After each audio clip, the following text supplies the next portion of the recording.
Hello दोस्तों, स्वागत है आपका अपने यूट्यूब चैनल सर्ग स्टडी क्लासेस पर। तो दोस्तों, आज है 19 अप्रैल। तो आज हम पहले करेंगे प्रीवियस क्लास का रिवीजन, उसके बाद आज के करंट अफेयर्स का करेंगे हम अध्ययन। तो चलिए साथियों, आज के करंट अफेयर्स, पिछली क्लास के करंट अफेयर के साथ शुरुआत करते हैं। तो साथियों, हमारा पहला प्रश्न है यहाँ पे, हाल ही में केंद्र सरकार की ग्रीन क्रेडिट योजना को लागू करने में कौन सा देश शीर्ष पर रहा। तो यहाँ पे विकल्प है मध्य प्रदेश।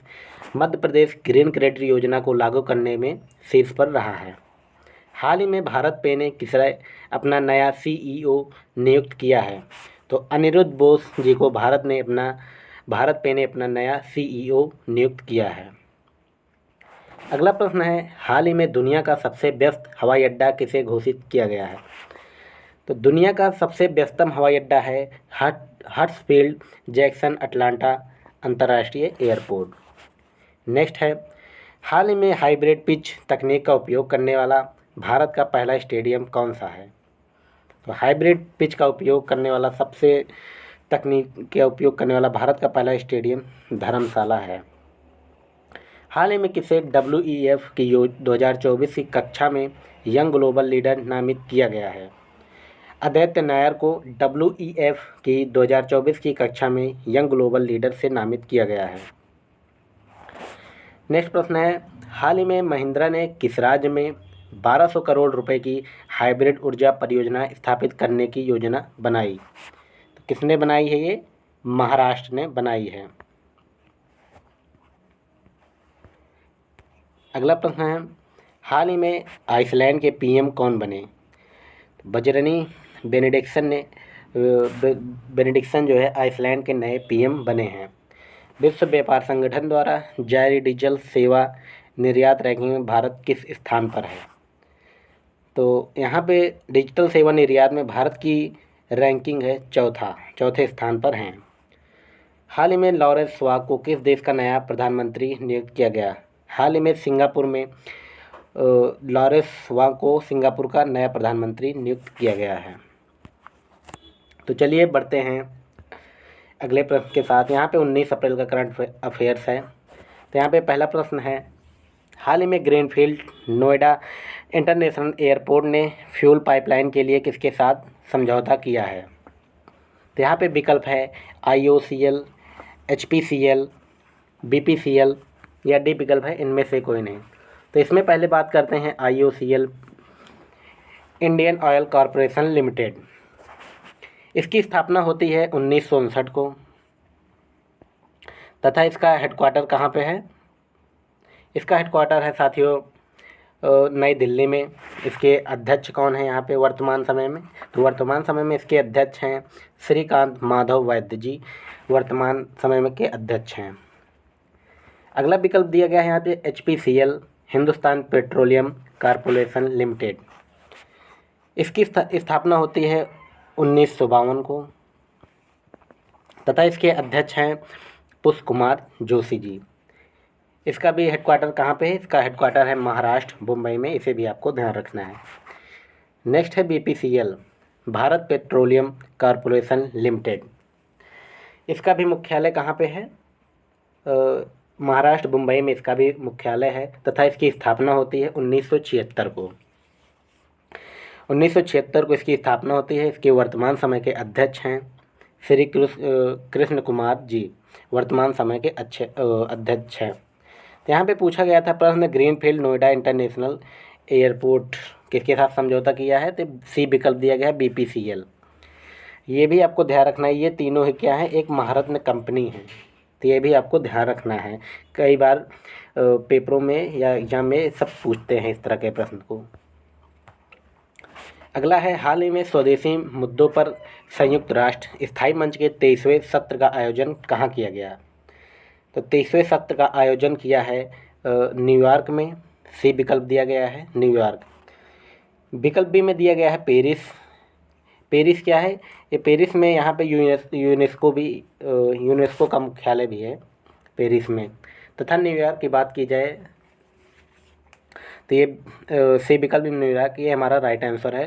इसके बाद यहाँ पे संयुक्त राष्ट्र की UNO की बात की जाए तो UNO की स्थापना होती है 1945 को 24 अक्टूबर 1945 से उसका स्थापना हुई। इसका मुख्यालय कहाँ पे है? न्यूयॉर्क में इसका मुख्यालय पड़ा। तथा इसके मतलब 193वां देश कौन सा है? South Sudan. इसमें 5 परमानेंट यानी स्थायी मेंबर कौन कौन से हैं देश हैं? तो यहाँ पे फ्रांस, चाइना, यूके, रसिया या यूएस, ये 5 स्थायी देश हैं। इसकी सेक्रेटरी जनरल की बात की जाए, एंटोनियो गुटरेस सेक्रेटरी जनरल अध्यक्ष हैं। ये भी आपको, ये सभी बातें आपको ध्यान रखनी है। तो चलिए अगले बढ़ते हैं अगले प्रश्न की ओर। अगला प्रश्न है, हाल ही में भारत ने किस देश को 10,000 टन प्याज के निर्यात की अनुमति दी? तो भारत ने हाल ही में श्रीलंका को 10,000 टन प्याज निर्यात की अनुमति दी है। यहाँ पे श्रीलंका आया तो श्रीलंका के बारे में थोड़ा बहुत जानकारी। कच्चा द्वीप तिबू, ये भारत से एक अभी हाल ही में विवाद चला है। उसके बाद बात की जाए, भारत श्रीलंका के मध्य विवाद था। तो इसके बाद श्रीलंका में जो है भारत से पाक स्टेट और मन्नार से अलग होती है खाड़ी।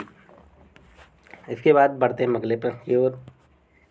हाल ही में किस देश ने 130 किलोमीटर की मारक क्षमता वाली एस्ट्रा मार्क 2 मिसाइल का परीक्षण करने की घोषणा की है?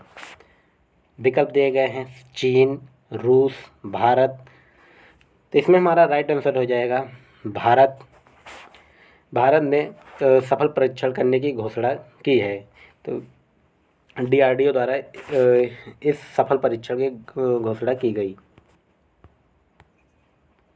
तो दोस्तों अगला प्रश्न है, हाल ही में कौन सांख्यिकी और कार्यक्रम कार्यान्वयन मंत्रालय के अतिरिक्त सचिव बने? तो इसमें हमारा राइट आंसर हो जाएगा विकल्प बी, सौरभ गर्ग। ये सही उत्तर है। अगला प्रश्न है, हाल ही में किसने भारत का पहला स्थानीय रूप से निर्मित इलेक्ट्रिक डंप ट्रक लॉन्च किया? विकल्प है टाटा, आइसर, सैनी इंडिया। तो भारत का पहला स्थानीय रूप से निर्मित electric dump truck Saini India है। यहाँ पे विकल्प सी राइट आंसर है। हाल ही में शेख अहमद अल साबा कहाँ के प्रधानमंत्री बने? ये हैं प्रधानमंत्री कुवैत के प्रधानमंत्री बने हैं। उसके बाद यहाँ पे कुवैत है, कुवैत की मुद्रा होती है दिनार तथा इसकी राजधानी क्या है? तो कुवैत सिटी। ये भी आपको ध्यान रखना है। यहाँ पे विकल्प है वियतनाम की राजधानी होती है हनोई। तो ये भी आपको ध्यान रखना है। यहाँ पे सी विकल्प दिया गया है सऊदी अरब। तो सऊदी अरब की मुद्रा क्या होती है? रियाल तथा इसकी राजधानी रियाद होती है। ये भी आपको ध्यान रखना है। अगला प्रश्न है, हाल ही में किसने अपनी पुस्तक India the road to renaissance a vision and agenda पुस्तक लॉन्च की? तो किसने की है? भीमेश्वर चल्ला। विकल्प सी ये हमारा राइट आंसर है। हाल ही में एशियाई कुश्ती चैंपियनशिप भारत ने कितने पदक जीते हैं? तो एशियाई कुश्ती चैंपियनशिप में भारत ने कुल 9 पदक जीते हैं। विकल्प बी ये सही उत्तर है। तथा इसकी बात की जाए इसका आयोजन कहाँ हुआ है? तो इसका आयोजन हाल ही में किर्गिस्तान की राजधानी किश्केक में आयोजित हुई। इसकी मुद्रा की बात की जाए किर्गिस्तान की तो सोम मुद्रा है। तो साथियों ये रहा हमारा आज का आखिरी करंट अफेयर्स, तो जिसका हमने किया है अध्ययन। तो चलिए अगली अपनी क्लास को यहीं पर करते हैं समाप्त। मिलते हैं हम अगले वीडियो में एक और नए करंट अफेयर्स के साथ। तब तक के लिए जय हिंद, जय भारत, धन्यवाद साथियों।